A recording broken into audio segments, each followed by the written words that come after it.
Hello, welcome back. So in the previous video, we have seen the introductory video about Cosmos DB and its features. So in this video, let us see what are the different APIs that the Cosmos DB provides and different use cases. And that is the reason why Cosmos DB is called as a multi-model support kind of a thing. So before proceeding, if you are new to this channel and haven't yet subscribed to this channel, please do like and subscribe, and also don't forget to press bell button for instant notifications. Let's get started.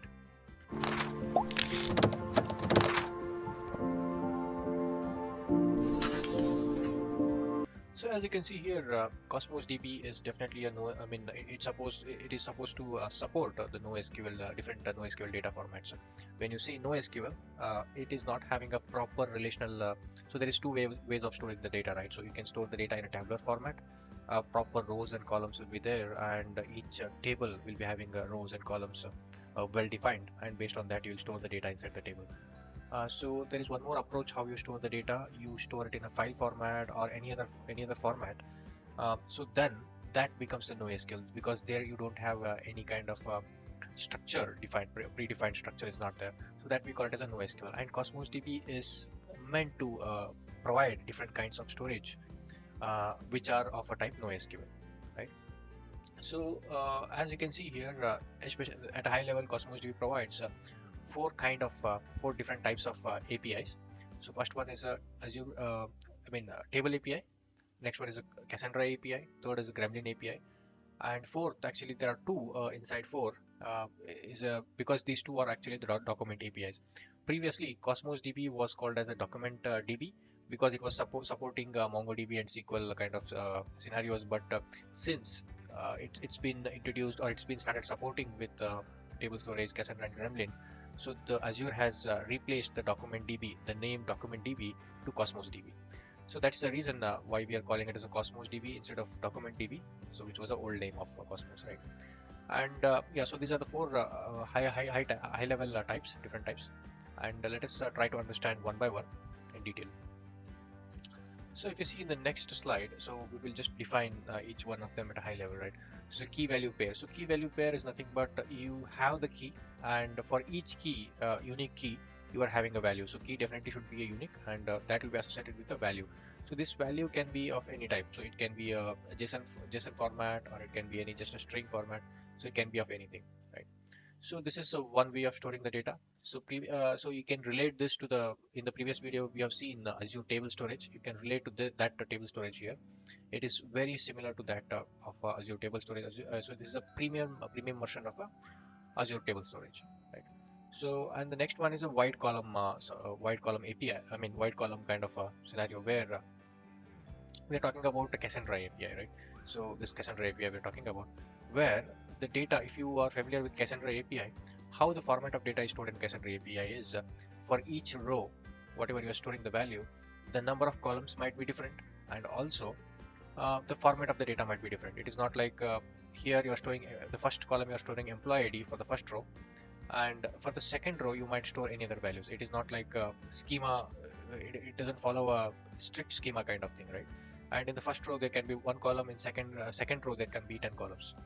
So that's the beauty of using Cassandra. So and that is supported here, right? And when you're talking about Graph API, so as you might be aware, what is Graph? So Graph is like kind of storage of a data which are like interconnected and having some kind of relationship between each other. So we will look in detail in the next coming slides.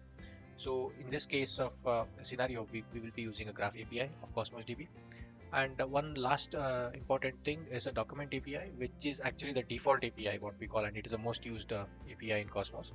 So where the documents are stored and they can be related to each other as well. But usually the documents are stored, the file, each data is stored as a kind of a document. Typically it will be stored in a JSON format or BASIN format. So we will see that then later. So, and if you see here, these are the APIs for this kind of scenarios, right? So this is what we were seeing in the previous slide, right? So this is a table API. This is a Cassandra API, Gremlin API, and this is SQL Core API, and this is MongoDB API. So ideally, these APIs will support different kinds of scenarios. Say for example, you have a Cassandra, which is hosted in your on-premise or any other cloud storage. you can just migrate that using this Cassandra API by just changing the connection string. Similarly, it goes to the MongoDB as well. So suppose you have a MongoDB, existing MongoDB, you can just migrate that MongoDB to the Cosmos DB using this MongoDB API. It is as simple as that. So hope you have understood what is different file format, different kinds of data format, and different APIs in Cosmos which actually plugs in and makes our life easy by just plugging in with a connection string will make the change, right? So there is no additional effort required for the migration here. So let's go to one by one. So each one of this we will see one by one in detail and understand how they can be, how they are different and different kind of scenarios, right? So first let us see the document DB. So document DB again is having two kinds, like one is SQL and another is a MongoDB. SQL core, we call it as a SQL core API, and so don't confuse this with a SQL, because this is again a NoSQL only. But since we are using a programming language like querying language here, so that's why we are calling it a SQL core API.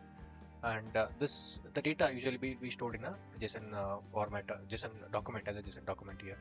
And we can have kind of a tables, we can have stored procedure defines, we can create partitions. So it is very similar to the like how we query any SQL database. And coming to the MongoDB, instead of JSON, here we call it as a BASIN, that is a binary storage object notation. And so this is compatible with the existing MongoDB as we discussed, right? So in the previous slide, so if there is an existing MongoDB, we can just plug this API in and bring the data here. And going to the next slide. So let's understand what is a table API. So table API is simple, where we have a key value storage, and it is a premium version of Azure table storage. So we have a separate video explaining the Azure table storage. You can go ahead and check in this playlist. And also we have if you want to migrate from existing table storage. So we have Azure table storage. If you want to migrate it to Cosmos DB, it is quite simple, just using this API. So, and Cassandra API is wide column. The reason why we are using wide column is the columns might vary, as we were telling, right? Each row can have different number of columns and different format and different name, different data type. Everything is different for each rows. And similarly, the migration from existing Cassandra system to Cosmos DB is simple using this Cassandra API. So as you can see, I'm not going in detail. So this is just a I'm not giving any demo or any not going in detail. So the expectation is to bring a high-level picture of different Cosmos DB APIs and what are the different use cases, right? And going to the next one, which is Graph API. So Graph API is we call it as a Gremlin API. Okay, so which actually supports the graph kind of scenario. So if you see what is graph data model, so let us understand that. Suppose in real world scenario, right? You might have a use case that you have scenarios like where the data is interconnected. Say for example, in the you have a social media application or some kind of application where you want to define this kind of relationship, where Jack is a friend of Mary and Mary lives in New York. So here this Jack is nothing but it is a vertices. Mary is a vertices, New York is a vertices, and these whatever the lines you see here, these are edges, right, which are actually connecting these vertices. And you might have properties, and properties can be defined for each vertices and edges also. Properties are nothing but it's a quantitative value. Suppose Jack, what is the age of Jack? So 16, right? So that can be a property of Jack. Okay, and what is the distance of you can see what is the population of New York, so that becomes the quantitative value of this particular vertex. And you can also have the properties for the edges.